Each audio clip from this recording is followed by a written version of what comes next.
What's up, guys? I'll be analyzing Fortnite today. I'm sure some or most of you have heard of this game, and I know someone was going to do it, so I'm going to be that guy.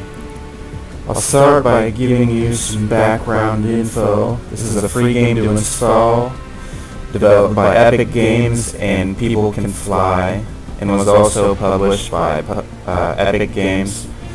The game was released in June 2017 and is described as a co-op sandbox survival game.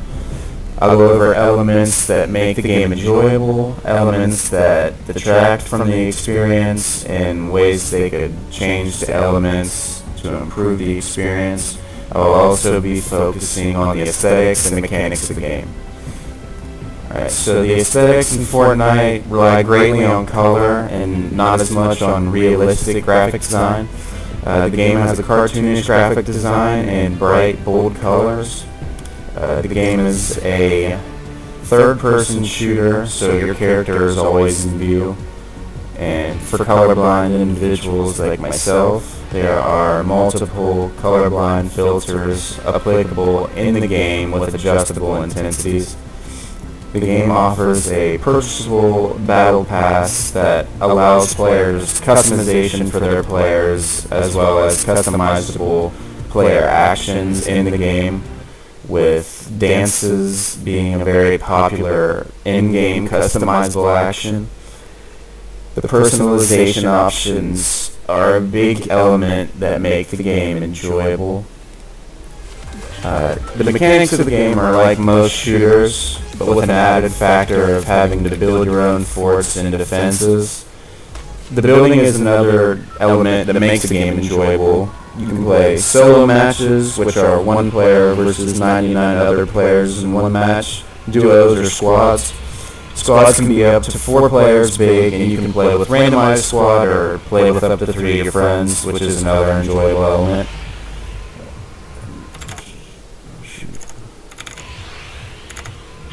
You start by dropping onto the map via school bus skydive.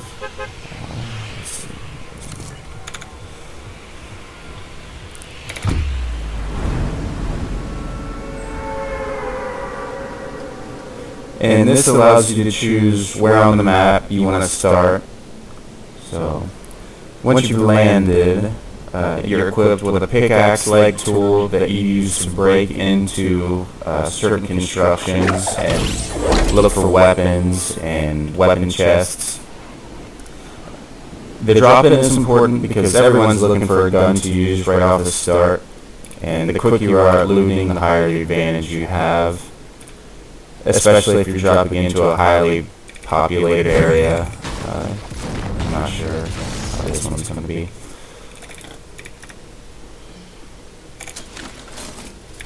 Right, and after everybody's dropped in, a countdown clock starts, and the countdown clock is for the players to know how much time they have before the storm starts coming in. And the storm will gradually come in throughout the game.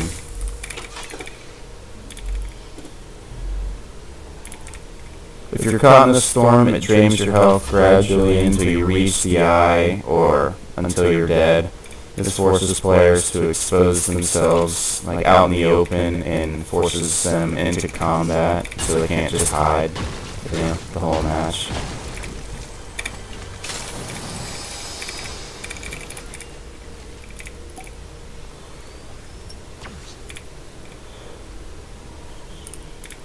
The game will last until there's just one person left, one final victor, so you either go until you win or go until someone kills you. But once you're eliminated, you can either return back to the lobby, or you have an option to maintain a spectator of the person that eliminated you, which can be fun. It can be good and bad, just depending on how close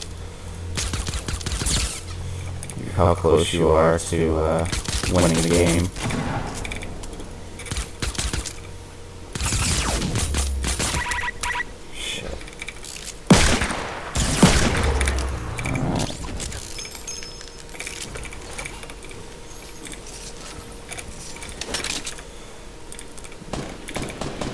yeah, sometimes, it can take away having to spectate and, load back into the lobby again after you die. It can kind of take away from the experience sometimes, just because, if you're just starting out or if you're not that good, you die a lot, and,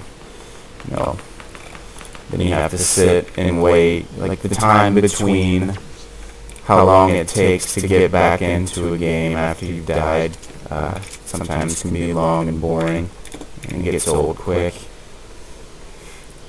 But I actually can't think of any other way this type of game can be like organized in that regard, because you only have one life, and the only way I can think to change it would be to give players more lives, which actually would probably take away from the experience even more.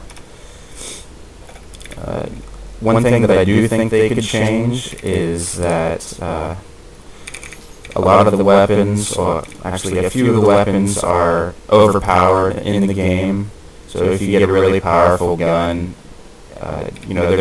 they put new guns into the game like all the time, and so when they put in a new game, it's more than likely overpowered because they haven't had people play with them yet, and I'd say the majority of the guns that they implement, the new guns, have been adjusted after their release because they're so overpowered.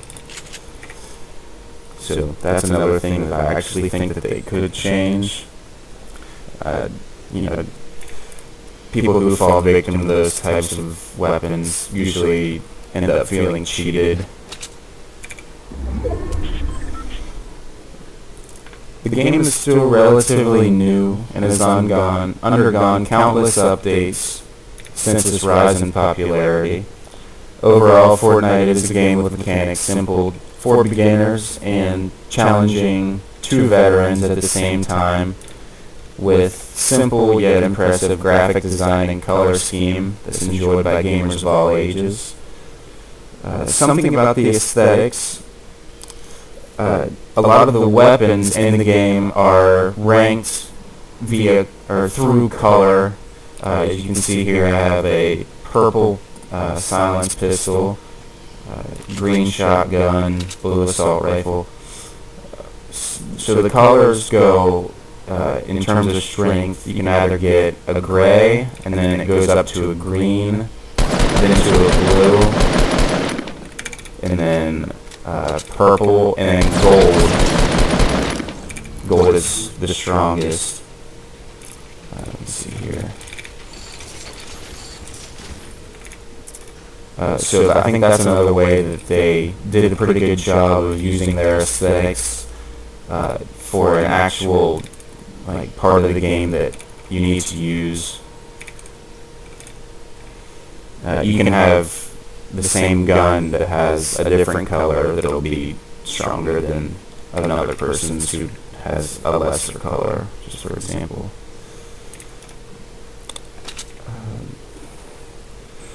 But I believe that this is all that I have on Fortnite.